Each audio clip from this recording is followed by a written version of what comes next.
Stop! Stop! He's already dead.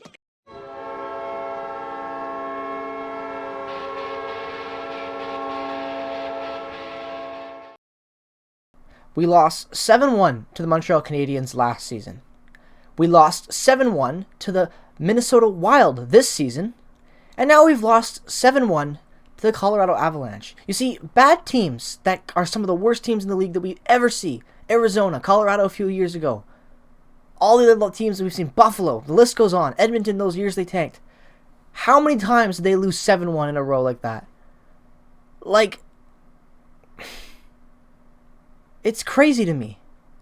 I'm not even that angry deep down, like, compared to those other losses, because the Jets actually played okay at times in this game. Like, it was 1-0, which makes it even worse. They scored 7 unanswered goals.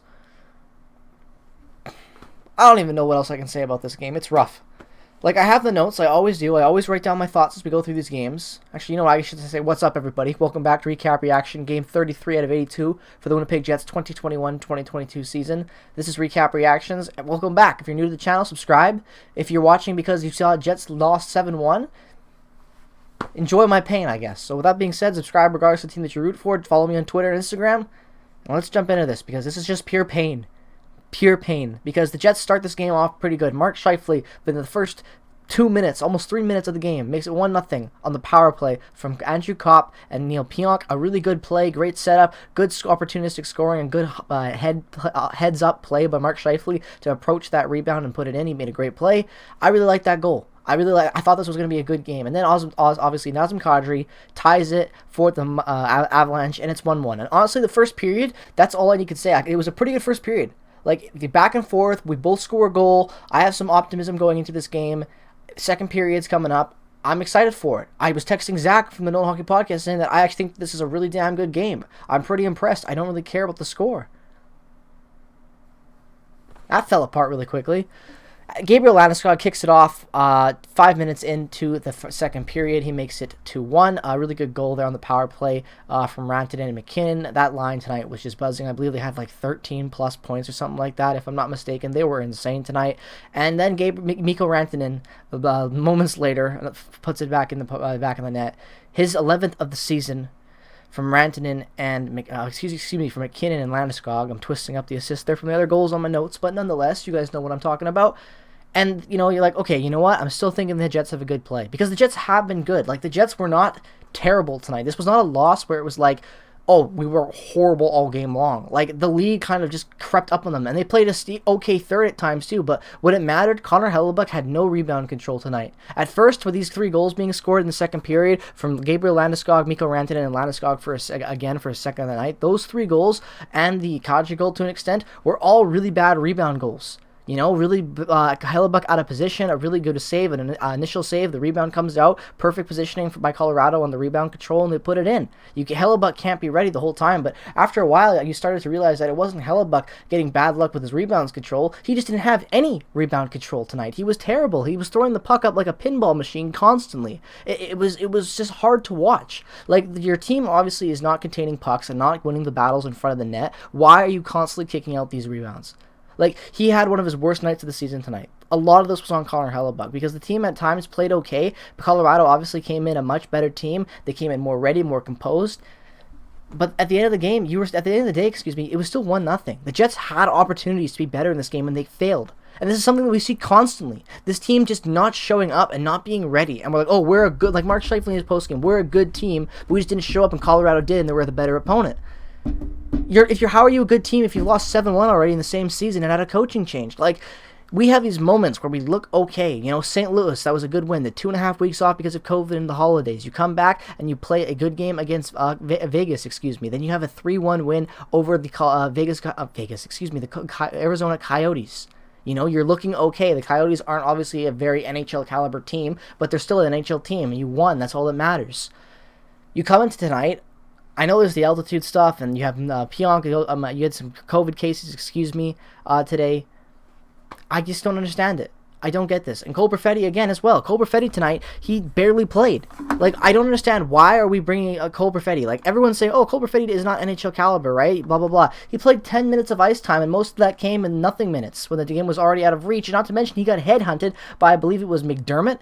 Hit right in front of the net. I went down hard. I held my breath.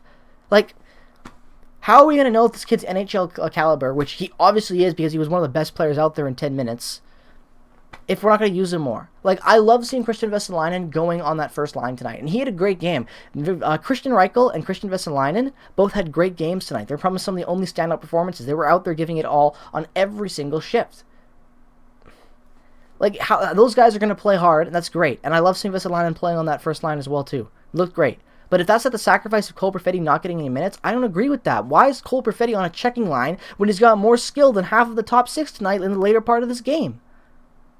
He was generating more offense than we had from Mark Scheifele at times, and Mark Scheifele was the only goal scorer for us, but still, in the later part of that game, he was flying out there, making the right plays, making good defensive reads, moving the puck in the neutral zone, doing everything well, using so much vision that he has, and is very capable of using. He's got some of the best vision out of any of the prospects right now coming into the NHL in his age division, some of the best playmaking. Why aren't we using that? I don't understand it. The line shuffling tonight was horrible. Dave Lowry just shot themselves in the foot even more with the line shuffling tonight. Nothing seemed to work and stick, and it just threw off any chemistry that built. This game, it just pisses me off in so many different ways. How you show up to a game and play okay and pretty competently and keep it evenly matched in that first period, and then just completely drop the ball and allow 7 unanswered goals. 7! And then people say Logan Stanley deserves a promotion. Why? Again, going back to this whole lineup situation that we have, this debacle of why this team's playing bad. Logan Stanley has not been very good this season. He's not been terrible, but he's not been amazing. We have another very good young prospect in Ville Heinola who's been killing it on the Moose. Why are we not giving him a look for Logan Stanley? Plugging him in, seeing how it works. Logan Stanley didn't do anything tonight and hasn't for a while. He's been very mediocre. Why not try to change things up? Move around Cole Perfetti. Fluctuate the lineup. I know Blake Wheeler's out, but like, there's a lot of star power on this team, and how do we lose games like this? And I'm not shitting on Colorado either. Colorado had a great game. This is just coming back how incompetent Winnipeg was tonight and putting the pucks in the back of the net. Where does all that talent go? Where does the power play go? How was the penalty kill this bad? How many power play goals were there tonight? There were 3 for 4. Colorado tonight was on the power play. Our penalty kill was terrible. We were 1 for 5 in the power play. That's not good either. This is just frustrating as all hell. I don't want to scream and rage because, we lost 7-1, because it's pointless at this point. I've done it enough. The first time was funny. The second time, you know what? Shame, fucking fool me once. But, like, come on. This is pathetic. Pathetic to all extents. There's no better usage of the word pathetic than the Winnipeg Jets this season. This season's a write-off, and we spent to the cap and a write-off. We're going to be a lottery team, and we're spent to the cap when we were expecting to make a cup run. I had my gripes with this team last season, even before the out-coaching and how players were playing. At what point, if this keeps up, do we have to make a trade? Do we talk about moving a Mark Scheifele? God forbid. Do we talk about moving Pierre-Luc Dubois, which seems absolutely insane, and forget I even said that. It was just an impulse thought. That's not going to happen, but what do we do? Josh Morrissey's been okay. Nate Schmidt's been good. Like, we've got some players playing great. Nikolai Ehlers has been okay, even though he's in a rut right now. Pierre-Luc Dubois has been fantastic. Kyle Connors has been great. Like, Kopp's been doing very well. Stastny's been good for his value at his age. I know he's out right now, but, like, at what point do we have to do something drastic to change the outcome of this team and where they're going? We're sliding so much. I'm actually going to pull up the standings real quick, actually. I want to know the exact standings right now. All the games are over. It's currently 9:46 p.m. on the Pacific time. I want to see the standings. Because I know we're out of the playoffs, but I want to see how much. Let's go to the wild card.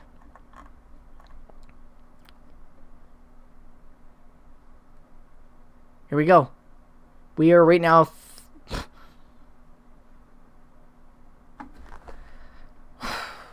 Not good. We're 3 out of the playoffs right now for the last wild card, and there's a 3-way tie right now for the Pacific wild card. Excuse me, not the Pacific. We're just outside the wild card. We're 3rd on the wild card right now, but we're slipping.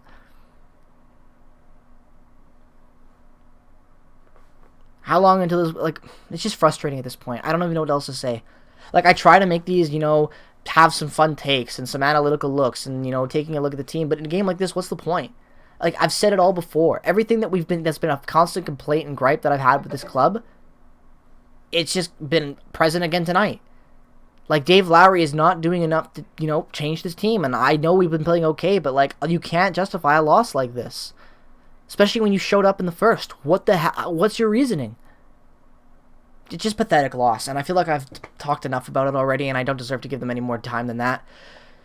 7-1 again. 7-1 in a season where we've already lost the Arizona Coyotes. Got shut out by them. The Minnesota 7-1 loss. The other losses we've had. I can't even remember all the bad ones because I try to box them out, but they're creeping up on me when you have a loss like this. It's just, how many more? At what point are we like, okay, where are we getting that? Do we want to tank? What are we doing at the, like, there's just so many questions. Andrew Kopp is expiring again this year. If we're out of the playoffs, he's not re-signing. We don't have the cap to keep Andrew Kopp and Pierre-Luc Dubois. Both of those guys are going to command pretty big pay raises, and we don't have the cap. What are we going to do? Like, are we going to trade somebody like this? There's so many questions that get brought up now if this team keeps sliding like this, because it's 7-1. And I know we played pretty well against 3 teams. We're on a 3-game winning streak there, but, like, this puts us kind of back to square one in a way. Like, this was a really bad game. And for a lot part of it. 5-1, 6-1, 7-1. Bang, bang, bang. No composure when you're trying to fight and get back into this game. That's what you give up? Colorado's one of the best teams in the league, even though they're improving and they didn't have a very good start. They're 3rd in the Central right now. And the Winnipeg Jets wanted to be considered a cup contending team, and that's how they performed against a weaker Colorado team. Still improving. Yeah, I've got a lot of concerns about this season. But let me know your thoughts down in the comment section below. As always, I'd love to hear your thoughts on this game. It was a rough one. It was a painful one.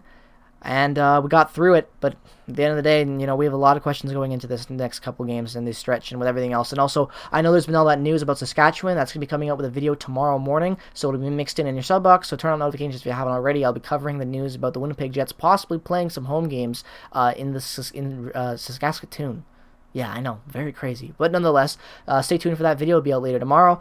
Let me know your thoughts on this game. Follow me on Twitter. Check out all the content creators down in the description below. The Nolan Hockey Podcast, Hawk Garbage Sports, Coach Ryan D. Those guys are all great. Subscribe to them. Follow me on Twitter, Instagram. Subscribe regardless of the team that you root for this channel. We're only 50 subscribers away from 2K. If we can hit that before the end of this month, that would be incredible. And thank you for all the support. 2,000 subscribers is amazing. And I'm very grateful for that. So with all that being said, peace, love, and positivity. Have a great rest of your night. Go Jets, go! Even after a 7-1 loss, I'll still say it for this one, even though it pains me. But nonetheless, have a great rest of your night, and bye-bye.